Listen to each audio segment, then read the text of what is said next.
क्या माइकोराइजा को urea, DAP, NPK या फिर सल्फर के साथ मिलाकर प्रयोग कर सकते हैं या फिर नहीं कर सकते हैं? माइकोराइजा के कितने दिन बाद फंगीसाइड और इंसेक्टिसाइड का प्रयोग करना चाहिए? तो आज की वीडियो में माइकोराइजा के बारे में ए टू जेड बात करेंगे कि माइकोराइजा है क्या, माइकोराइजा हमारी फसलों में काम कैसे करता है, इसकी फसलों में सही डोज कितनी रखनी चाहिए।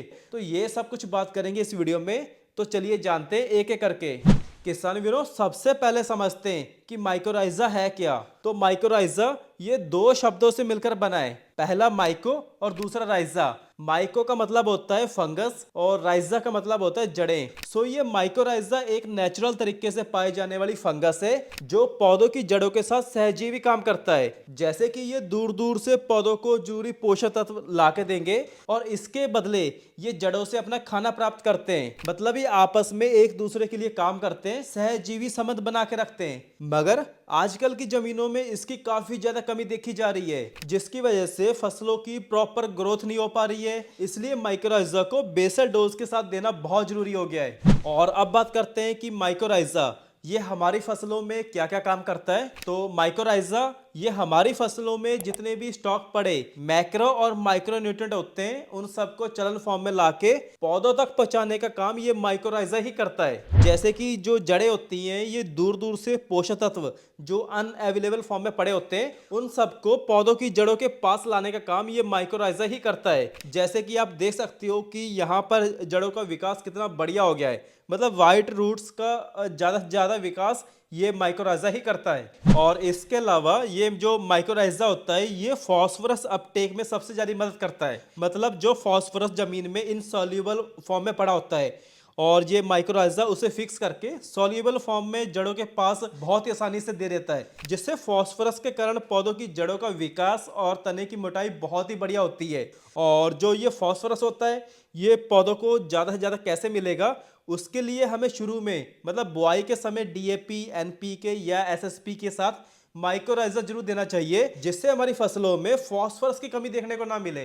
अब बात करते हैं कि माइकोराइजा के हमारी फसलों में क्या क्या फायदे होते हैं। तो माइकोराइजा ये हमारी मिट्टी को उपजाऊ बनाता है, मिट्टी को भुरभुरी करता है। मतलब मिट्टी और भी ज्यादा बढ़िया हो जाएगी, मिट्टी में नमी लंबे समय तक बनी रहेगी और जमीन में पोषक तत्व जितने भी पड़े होते हैं जैसे कि फास्फोरस हो गया, पोटाश, जिंक, ये सब पौधों की जड़ों तक लाने का काम ये माइकोराइजा ही करता है। इसलिए हमें माइकोराइजा एक फसल में एक बार तो जरूर डालना चाहिए, जिससे हमारी फसलों में जो फास्फोरस हो गया, पोटाश हो गया, जिंक हो गया या पानी की कमी ये बिल्कुल भी देखने को ना मिले। और इसके अलावा जो ये माइकोराइजा होता है ये है जो हानिकारक फंगस होती है, मतलब पौधों को इतना स्ट्रांग बना देता है कि पौधे बीमारियों से लड़ने के लिए तैयार रहते हैं। और बात करें कि माइकोराइजा ये कितने प्रकार का होता है, तो माइकोराइजा ये दो प्रकार का होता है। पहला एंडोमाइकोराइजा, मतलब जो पौधों की जड़ों के अंदर जाकर पोषक तत्वों को पहुंचाता है, जिसका रिजल्ट बहुत ही जबरदस्त देखने को मिलता है, जैसे कि अर्बस्कुलर माइकोराइजा फंगाई।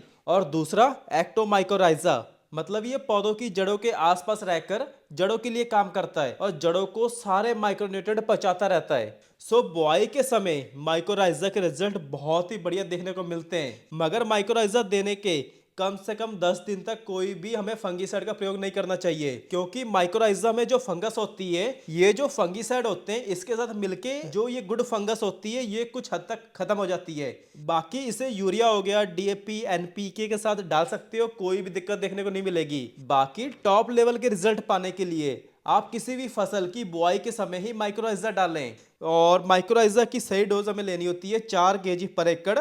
और इसके अलावा अगर हम सिंपल लैंग्वेज में समझे कि माइक्रोराइजा होता क्या है, तो भाई ये एक प्रकार की फंगस होती है जो पौधों की जड़ों के साथ मिलकर जड़ों का विकास करता है और जो पोषक तत्व स्टॉक पड़े होते हैं मूव नहीं करते उनको जड़ों तक लाने का काम ये माइक्रोराइजा ही करता है।